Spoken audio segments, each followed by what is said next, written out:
Hello, everyone. It's Wednesday. We're halfway through the week. Back to the reading of the Book Thief. We are on the swapping of nightmares. Max Vandenberg promised that he would never sleep in Liesel's room again. What was he thinking that first night? The very idea of it mortified him. He rationalized that he was so bewildered upon his arrival that he allowed such a thing. The basement was the only place for him as far as he was concerned. Forget the cold and the loneliness. He was a Jew. And if there was one place he was destined to exist, it was a basement of any other such hidden venue of survival. I'm sorry, he confessed to Hans and Rosa on the basement steps. From now on, I will stay down here. You will not hear from me. I will not make a sound. Hans and Rosa, both steeped in the despair of the predicament, made no argument, not even in regard to the cold. They heaved blankets down and topped up the kerosene lamp. Rosa admitted that there could not be much food, to which Max fervently asked her to bring only scraps, and only when they were not wanted by anyone else. Nah, Rosa assured him. You will be fed as best I can. They also took the mattress down from the spare bed in Liesel's room, replacing it with drop sheets. An excellent trade. Downstairs, Hans and Max placed the mattress beneath the steps and built a wall of drop sheets at the side. The sheets were high enough to cover the whole triangular entrance, and if nothing else, they were easily moved, and Max was in dire need of extra air. Papa apologized. It's quite pathetic, I realize that. Better than nothing, Max assured him.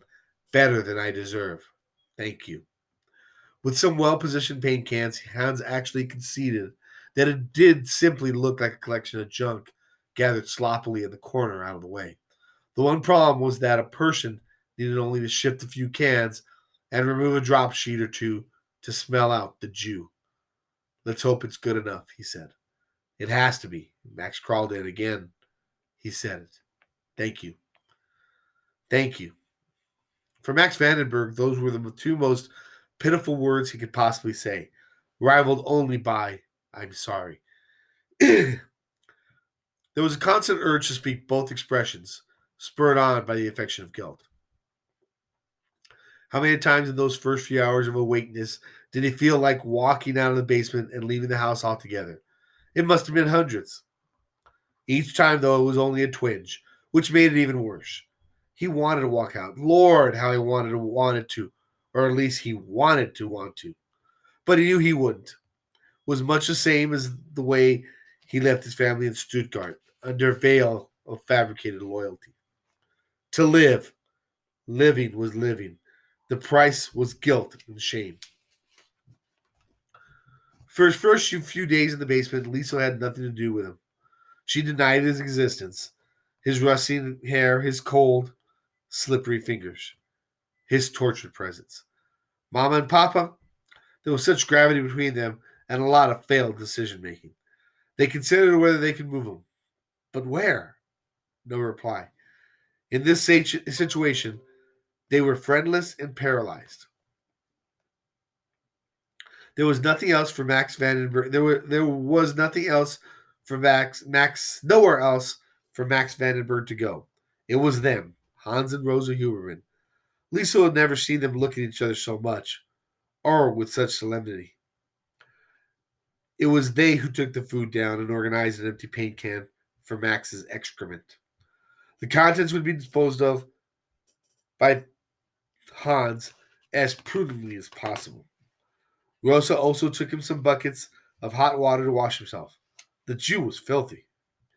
Outside, a mountain of cold November air was waiting at the front door each time Lisa left the house. Drizzle came down in spades. Dead leaves were slumped on the road.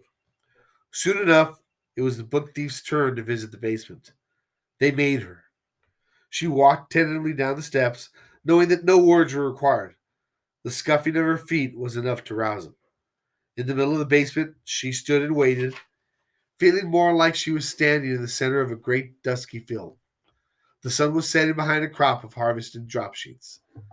When Max came out, he was holding Mein Kampf. Upon his arrival, he'd offered it back to Hans Huberman, but he was told he could keep it. Naturally, Liesel, while holding the dinner, couldn't take her eyes off it.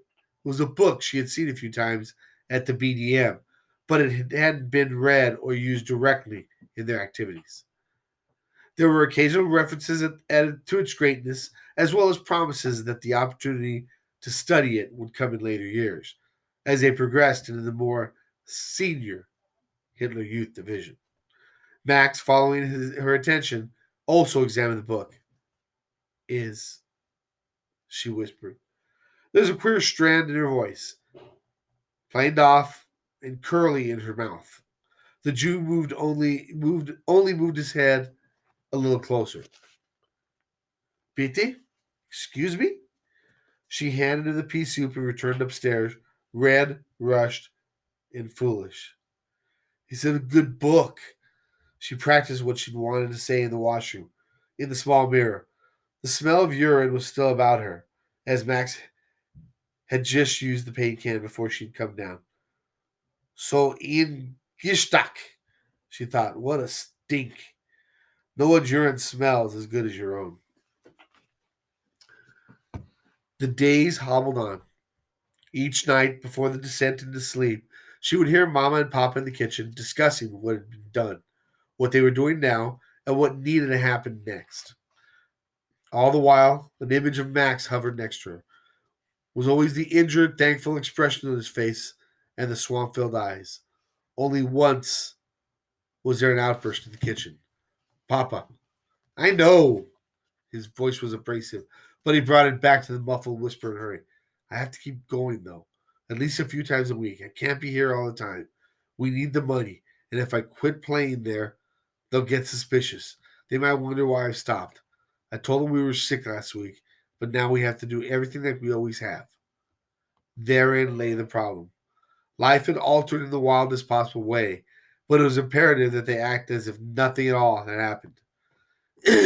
Imagine smiling after a slap in the face. Then think of doing it 24 hours a day. That was the business of hiding a Jew. As days turned into weeks, there was now, if nothing else, a beleaguered acceptance of what had transpired. All the result of war, a promise keeper, and one piano accordion. Also, in the space of just over a half year, the Hubermans had lost a son and gained a replacement of epically dangerous proportions. What shocked Lisa most was the change in her mama. Whether it was the calculated way in which she divided the food, or the considerable muzzling of her notorious mouth, or even the generous gender expression on her cardboard face, one thing was becoming clear. An attribute of Rosa Huberman, she was a good woman for a crisis. Even when the arthritic Helena Schmidt canceled the washing and ironing service, a month after Max's debut on Himmel Street, she simply sat at the table and brought the bowl toward her. Good soup tonight. The soup was terrible. Every morning, when Lisa left for school, or on the days she ventured out to play soccer or complete what was left of the washing round, Rosa would speak quietly to the girl. And remember, Liesel, she would point to her mouth, and that was all. When Liesel nodded, she would say, Good girl, Samich. Now get going. True to Papa's words, and even Mama's now, she was a good girl. She kept her mouth shut everywhere she went. The secret was buried deep. She town walked with Rudy as she always did, listening to his jabbering. Sometimes they compared notes from the Hitler Youth divisions, Rudy mentioning for the first time a sadistic young leader named Franz Deutscher.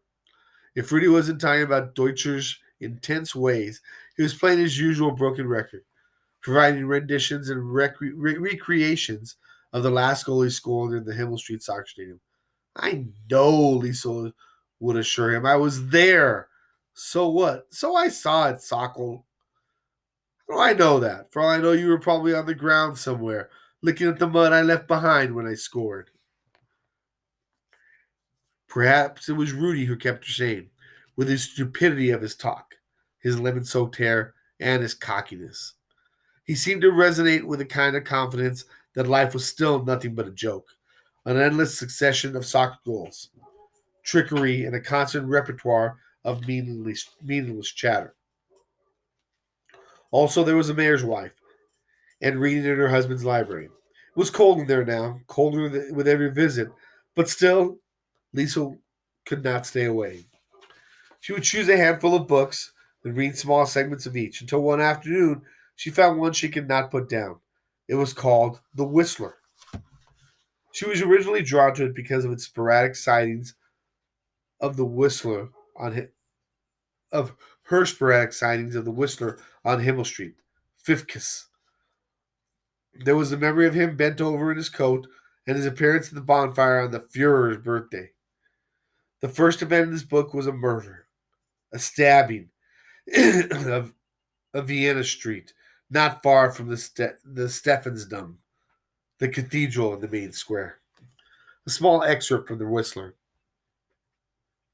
She lay there frightened in a pool of blood, a strange tune singing in her ear. She recalled the knife, in and out, and a smile.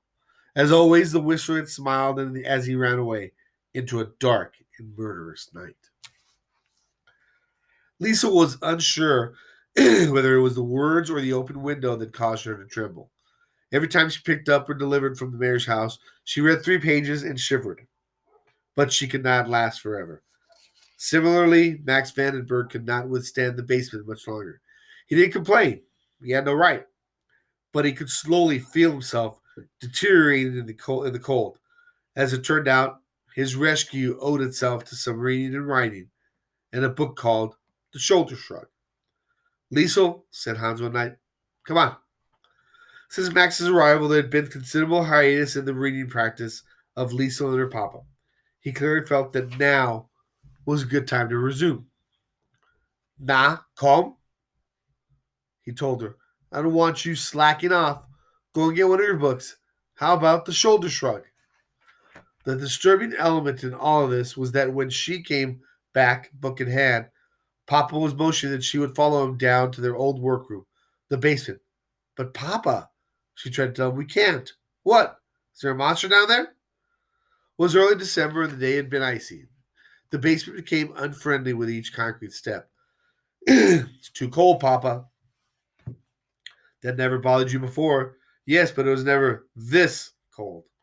When they made their way down, Papa whispered to Max, can we borrow the lamplight, please? With trepidation, the sheets and cans and the light was passed out. Exchanging hands. Looking at the flame, Hans shook his head and followed him with some words. Ist ja washing net? This is crazy, no? For the hand from within could reposition the sheets. He cut it. Bring yourself too, please, Max. Slowly, then, the drop sheets were dragged aside, and the emaciated body and face of Max Vandenberg appeared. In the moist light, he stood with a magic discomfort. He shivered. Hans touched his arm to bring him closer. Jesus, Mary and Joseph, you cannot stay down here. You'll freeze to death. He turned. Liesel, fill up the tub. Not too hot. Make it just like it is when it starts cooling down. Liesel ran up. Jesus, Mary and Joseph. She heard it again when she reached the hallway. When he was in the pint-sized bath, Liesel listened at the washroom door, imagining the tepid water turning to stream as it warmed his iceberg body. Mama and Papa were at the climax of debate in the combined living room, their quiet voices trapped inside the corridor wall. He'll die down there, I promise you. But what if someone sees in? No, he only comes up at night. In the day, we leave everything open, nothing to hide, and we use this room rather than the kitchen. Best to keep away from the front door. Silence. Then Mama. All right. Yes, you're right. If we gamble on a Jew, said Papa soon after, I would prefer to gamble on a live one. And from that moment, a new routine was born. Each night, the fire was lit in Mama and Papa's room, and Max would silently appear. He would sit in the corner, cramped and perplexed, most likely by the kindness of the people, the torment of survival, and and overriding all of it, the brilliance of the warmth. With the curtains clamped tight, he would sleep on the floor with a cushion beneath his head as the fire slipped away and turned to ash. In the morning, he would return to the basement, a voiceless human, the Jewish rat, back to his hole. Christmas came and went with the smell of extra danger. As expected, Hans Jr. did not come home, both a blessing and an ominous disappointment. But Trudy arrived as usual, and fortunately, things went smoothly. The qualities of smoothness, Max remained in the basement. Trudy came and went without any suspicion. It was decided that Trudy, despite her mild demeanor, could not be trusted. We trust only the people we have to, Papa stated, and that is the three of us. There was extra food and apology to Max that this was not his religion, but a ritual nonetheless. He didn't complain. What grounds did he have? He explained that he was a Jew in upbringing and blood, but also that Jewry was now more than ever a label, a ruinous piece of the dumbest luck around. It was then that he also took the opportunity to say he was sorry that the Huberman's son had not come home. In response, Papa told him that such things were out of his control. After all, he said, you should know it yourself. A young man is still a boy, and a boy sometimes has the right to be stubborn. They left it at that. For the first few weeks in front of the fire, Max remained wordless. Now that he was having a proper bath once a week, Lisa noticed that his hair was no longer a nest of twigs, but rather a collection of feathers flopping about on his head. Still shy of the stranger, she whispered to her papa, "His hair is like feathers." What? The fire had distorted the words. I said, his hair is like feathers. Hans Huberman looked across and nodded in agreement. I'm sure he was wishing to have eyes like the girl. They didn't realize that Max had heard everything. Occasionally, he brought the copy of Mein Kampf and read it next to the flames, seething at the content. The third time he brought it up, Lisa finally found the courage to ask a question. Is it good? He looked up from the pages, forming his fingers into a fist and then flattening them back out. Sweeping away the anger, he smiled at her. He lifted the feathery fringe and dumped it toward his eyes. It's the best book ever. Looking at Papa, then back at the girl. It saved my life. The girl moved a little and crossed her legs. Quietly, she asked, how? So began a kind of storytelling phase in the living room each night. It was spoken just loud enough to hear. The pieces of a Jewish fist-fighting puzzle were assembled before them all. Sometimes there was a humor in Max Vandenberg's voice, though its physicality was like friction, like a stone being gently rubbed across a large rock. It was deep in places and scratched apart in others, sometimes breaking off altogether. It was deepest in regret and broken off at the end of a joke or a statement of self depreciation. Crucified Christ was the most common reaction to Max Vandenberg's stories, usually followed by a question. Questions like, how long did you stay in that room? Where's Walter Kugler now? Do you know what happened to your family? Where was that snorer traveling to? A 10-3 losing record? Why would you keep fighting him? When Lisa looked back on the events of her life, those nights in the living room were some of the clearest moments she had. She could see the burning light on Max's eggshell face and even taste the human flavor of his words. The course of his survival was related piece by piece, as if he were cutting each part out of him and presenting it on a plate. I'm so selfish.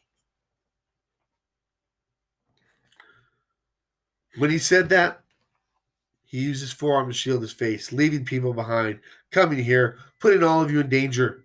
He dropped everything out of him and started pleading with them. Sorrow and desolation were clouded across his face. I'm sorry. Do you believe me? I'm so sorry. I'm so sorry. I'm. His arm touched the fire, and he snapped it back. They all watched him in silence until Papa stood and walked closer, sat down next to him. Did you burn your elbow? One evening, Max and Lisa were sitting in the front of the fire. Mama was in the kitchen. Max was reading Mein Kampf again. You know something? Hans said. He leaned toward the fire. Lisa's actually a good little reader herself. Max lowered the book. She has more in common with you than you might think. Papa checked that Rosa wasn't coming. She likes a good fist fight too. Papa! Lisa at the high end of 11 and still raked skinny as she sat against the wall was devastated. I've never been in a fight. Shh, Papa laughed. He waited her to keep her voice down and tilted again, this time to the girl. Well, what about that?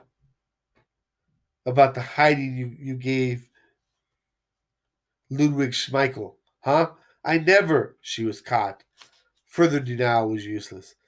How'd you find out about that? I saw his papa at the Doller.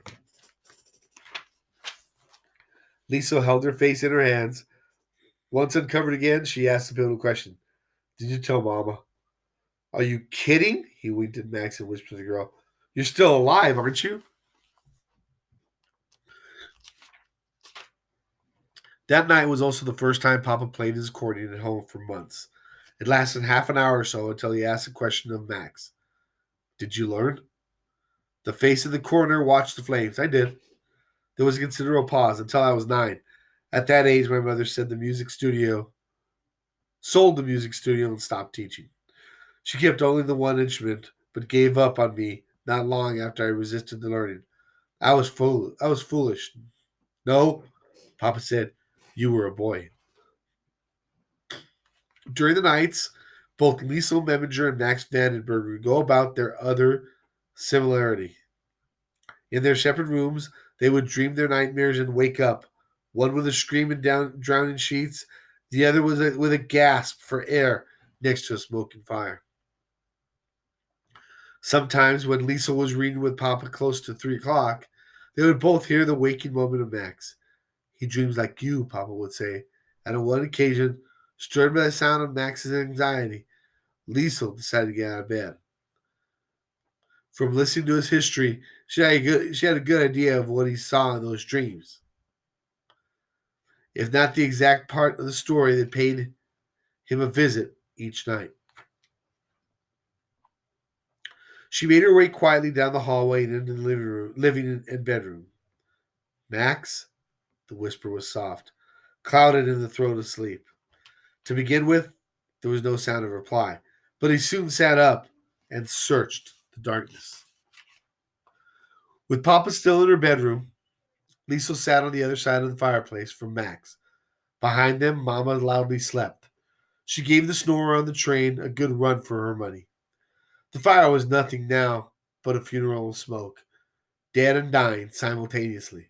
On this particular morning, there were also voices, the swapping of nightmares. The girl, tell me, what did you see when you dream like? What do you see when you dream like that?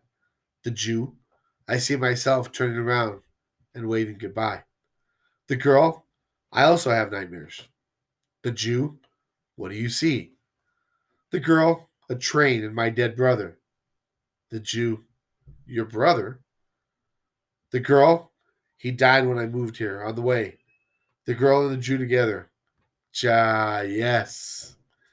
It would be nice to say that after this small breakthrough, neither Liesel nor Max dreamed their bad visions again. It would be nice, but untrue. The nightmares arrived like they always did, much like the best player in the opposition when you've heard rumors that he might be injured or sick. But there he is, warming up with the rest of them, ready to take the field.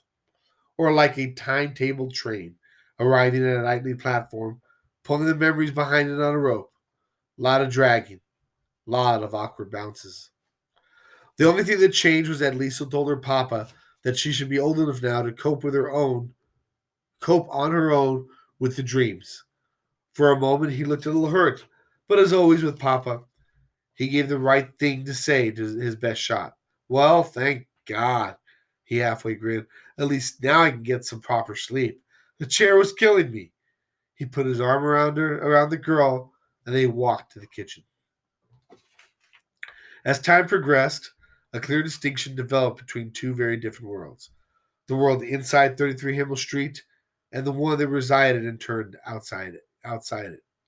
The trick was to keep them apart. In the outside world, Lisa was learning to find some more of its uses. One afternoon, when she was walking home with an empty washing bag, she noticed a newspaper poking out of a garbage can, the weekly edition of the Mulching Express. She lifted it out and took it home, presented it to Max. I thought, she told him, you might like to do the crossword and pass the time. Max appreciated the gesture, and to justify her bringing it home, he read the paper from cover to cover and showed her the puzzle a few hours later. Completed, but for one word. Damn, that's 17 down, he said. In February 1941, for her 12th birthday, Lisa received another used book, and she was grateful. It was called The Mudmen, and it was about a very strange father and son. She hugged her mama and papa while Max stood uncomfortably in the corner. Alles gut zum Geburtstag? He smiled weakly. All the best for your birthday. His hands were in his pockets. I didn't know, or else I could have given you something. A blatant lie. He had nothing to give except maybe Mein Kampf, and there was no way he'd give such propaganda to a young German girl. That would be like the lamb handing a knife to the butcher. There was an uncomfortable silence. She had embraced Mama and Papa. Max looked so alone. Lisa swallowed. She walked over and hugged him for the first time. Thanks, Max. At first, he merely stood there, but as she held on to him, gradually his hands rose up and gently pressed into her shoulder blades. Only later would she find out about the helpless expression on Max Vandenberg's face. She would also discover that he resolved at that moment to give her something back. I often imagine him lying awake all that night, pondering what he could possibly offer. As it turned out, the gift was delivered on paper just over a week later. He would bring it to her in the early hours of the morning before retreating down the concrete steps to what he now liked to call home. That's today's reading, and we will talk to you guys on Thursday. Enjoy.